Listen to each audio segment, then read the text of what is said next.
Indonesia, Papua গিনি, Japan সহ এই যে অংশটা দেখতে পাচ্ছেন, এই অংশটার নাম হচ্ছে এশিয়া, অর্থাৎ আমরা এশিয়া মহাদেশ বলি। এটা হচ্ছে এশিয়া মহাদেশ।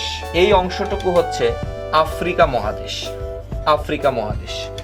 তাহলে এটা হচ্ছে এশিয়া মহাদেশ, এটি হচ্ছে আফ্রিকা মহাদেশ। আর এই যে অংশটুকু রয়েছে, অর্থাৎ এখানে একটা সাগর রয়েছে, এই সাগরটার নাম হচ্ছে ভূমধ্য সাগর।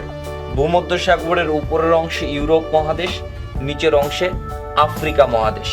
তাহলে এই উপরের যে অংশটুকু আমরা দেখতে পাচ্ছি, এই গ্রিনল্যান্ড সহ এই ফিনল্যান্ড, রাশিয়া, এই অংশটুকু, এটা সমুদ্রের অংশ, তো বেশিরভাগই এখানে সমুদ্র হয়ে গেছে। এই অংশটুকু হচ্ছে ইউরোপ মহাদেশ। আর এই যে পাশে এই অংশটা দেখতে পাচ্ছি, এই অংশের দুটো মহাদেশ রয়েছে। এই নিচে এই একটা মহাদেশ আর উপরে এই একটা মহাদেশ।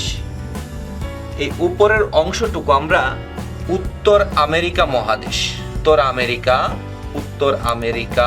আর নিচের অংশ যেটা আছে সেটা হচ্ছে দক্ষিণ আমেরিকা মহাদেশ। সেটি হলো ইন্দোনেশিয়ার পর থেকে নিউজিল্যান্ড সহ এই মানচিত্র এখানে যখন শেষ, তখন এই পাশে আবার শুরু। এই মানচিত্র এখানে শেষ হয়ে আবার এখানে শুরু হয়েছে। এই অংশটুকু এখান থেকে এই অংশটাই আবার এখানে দেখানো হয়েছে। তাহলে এই অংশটার নাম হচ্ছে ওশেনিয়া। এই যে টোটাল যে মহাদেশটি দেখালাম, এর নিচে অর্থাৎ এই যে সাউদার্ন ওশান আছে, এই সাউদার্ন ওশানের নিচে কিছু বরফ জমানো আছে এর নিচের অংশে, তার নাম হচ্ছে অ্যান্টার্কটিকা মহাদেশ। তাহলে এখানে আমরা 7টা মহাদেশ